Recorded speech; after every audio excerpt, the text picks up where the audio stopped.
हाथियों के हमले में पंडो परिवार के 2 मासूम सगे भाई बहन की हुई मौत। क्षेत्र में पसरा मातम। प्रेमनगर विकासखंड क्षेत्र के महेशपुर गांव के समीप मुल्की पहाड़ के ऊपर झोपड़ी बनाकर रह रहे एक पंडो परिवार के 2 मासूम सगे भाई बहन की हाथियों के कुचलने से मौत हो गई है।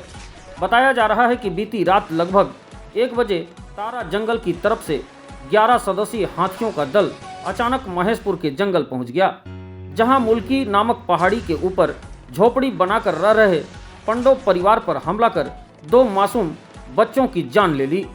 पंडो दंपति के मुताबिक रात लगभग करीब 1 बजे पति पत्नी और अपने 4 बच्चों के साथ झोपड़ी में वे सो रहे थे। तभी अचानक हाथियों का दल वहां आ धमका, जिससे उनकी नींद खुल गई और अपने परिवार की जान बचाने की कोशिश करने लगे। इस कोशिश में दंपति ने अपने 2 बच्चों की जान बचाने में तो कामयाब रहे, लेकिन 3 वर्षीय बेटी एवं 9 वर्षीय मासूम बेटा की हाथियों के कुचलने से दर्दनाक मौत हो गई है। हादसे के बाद से पूरे क्षेत्र में शोक का माहौल व्याप्त है, तो वहीं क्षेत्र में हाथियों की मौजूदगी से लोग दहशत में हैं।